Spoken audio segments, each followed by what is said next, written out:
રામદેવ પીર મહારાજ એટલે બધી સિદ્ધિઓ પ્રાપ્ત કરીને આવેલા છે. મહાપુરુષ છે, એ તો અવતારી પુરુષ છે. રજપૂત હોય એટલે ઘોડા અને તલવાર ને એની વચ્ચે જેનું પ્રોટોપ થાય. બાળપણમાં એને જીદ કરી કે મને ઘોડો જ જોઈએ અને કીધું કે મને લીલા કલરનો ઘોડો જોઈએ. તો અજમલ રાજા અને મિનલ દેવી વિચાર કર્યો કે એક કામ કરી આ કાપડનો ઘોડો બનાવીએ. એટલે રામદેવજી માટે લીલું કાપડ અને વિરમદેવ માટે લાલ કલરનું દરજીને આજ્ઞા કરી. દરજીને એની બુદ્ધિ બગડી અને કપટ કર્યું. ઘોડા બનાવ્યા. દેવજી મહારાજ એમ કેવા લાગ્યા કે હવે હું આ ઘોડાને ચલાવીશ. બાળ લીલા કરે છે, ભગવાનના અવતાર છે.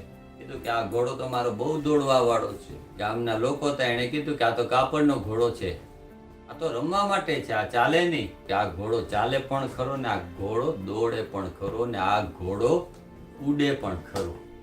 અને એ જોત જોતામાં એ કાપડનો ઘોડો ચાલવા લાગ્યો, દોડવા લાગ્યો અને આકાશમાં ઉડવા લાગ્યો. એટલે જે કંઈ રામદેવ પીરના મંદિરમાં જાશો કે તમે રામદેવ પીરની પૂજા જ્યાં થતી હશે તો એની માનતાઓમાં કાપડનો ઘોડો ચડાવાય છે. જેમ રામદેવ પીર સંપ્રદાયમાં એને ઘોડો ગમતો હતો અને કાપડનો ઘોડો ગ્રીન લીલા કલરનું કાપડ એનો ઘોડો બનાવીને અર્પણ કરેલો. એટલે આજે પણ એ બાળ લીલાને યાદ કરી રામાપીર પંથમાં આજે પણ લીલો ઘોડો ચડાવાય છે.